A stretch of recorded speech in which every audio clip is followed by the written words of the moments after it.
Although here comes Miller with another thriller through the final corner, and this looks like it's going to be another barnstormer from the Aussie. Over the line he comes, it is a 1:34.566. Stretching his legs again now, Miller. That's 8/10 clear of the pack. Yeah, I mean, he looks by far the most comfortable rider of the day, doesn't he? Jack Miller, come rain or shine at the moment, although there's not so much shine going on here in Le Mans at this moment. Here's Valentino Rossi then. Although he's a second down through sector 3, it's estimated P7 because Miller's 8/10 clear of everybody else. The conditions were like this in the race on Sunday.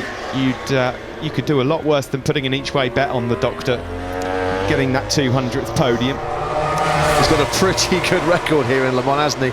Valentino Rossi, 13 podium finishes since we came back here, what, 20 years ago now? 2000 was when the French Grand Prix made its return to this legendary, iconic Bugatti circuit. Andrea Dovizioso looking a bit glum, a little bit down in the Ducati pit box. There again, there's more wheel spin for Maverick Vinales. That the rear of the Yamahas and the Suzukis a couple of times this session. It's got a little bit lively as they've asked for the power.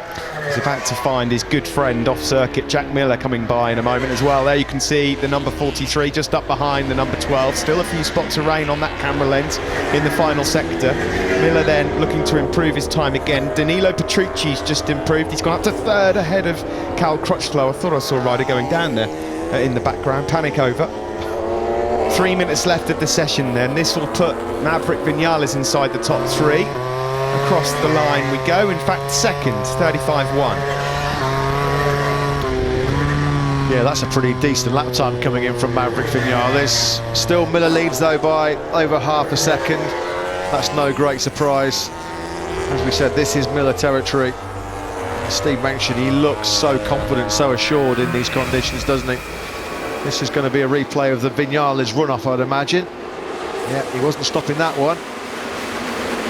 Had he remained committed to that line, well, it was only going to end one way, so he did the right thing there. Vinales just decided to take a bit of an off-track excursion. And Joan Mir not particularly happy with the way that Maverick Vinales rejoined the circuit there.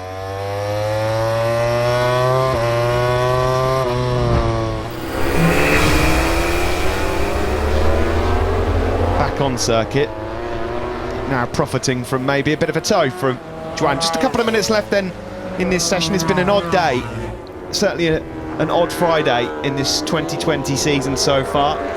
Brad Binder has taken a fall, the rookie on the Red Bull KTM. It's been a tough session for Binder out there experimenting on slicks in these damp conditions. He was down in 21st. Again, Steve, as we're on board looking towards Joan Mir, once again through S Blur, losing that rear tyre briefly on that Suzuki. Turn 7 then has caught out Brad Binder. You know, these inclement weather conditions not helping the likes of Binder and the rookies, are they? You know, they need really 4 full dry practice sessions to get themselves dialed in. They've never ridden MotoGP bikes around this track. They've got such inexperience as well in rain conditions. So yeah, it's a pretty tricky weekend ahead for Brad Binder.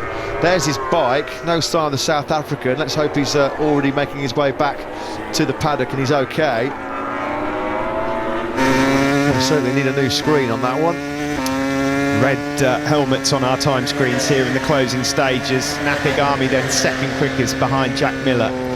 But fast times coming in everywhere. Miller himself is 3/10 up in sector 1. Maverick Vinales 4/10 up in sector 1. Oh, there is Binder. That's good to see then. He's okay. He's now getting a ride back to the pits. Yeah, turn 7, normally a front-end washout, isn't it? Yes, indeed. Remember that famous incident a few years ago when there was tandem tumbling, wasn't there, between Andrea Dovizioso and Marc Marquez, one of the more bizarre incidents of a couple of scenes ago. Now they're Mir and Vinales having a pretty good look at each other at the moment.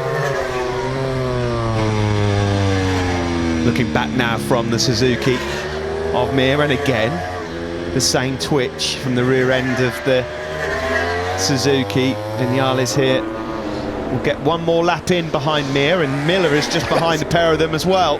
Mir, Maverick and Miller having a good close look at each other. No great surprise to see Jack Miller quite keen to have a look at these two men, because you do feel that they're going to be main protagonists in Sunday's battle here in Le Mans. Johan Zarco's gone up into 3rd place. Mir on his last flying lap, as is Jack Miller. Oh, Taka Nakagami's gone down. He was 2nd in the session. He's up and perfectly okay, Taka Nakagami.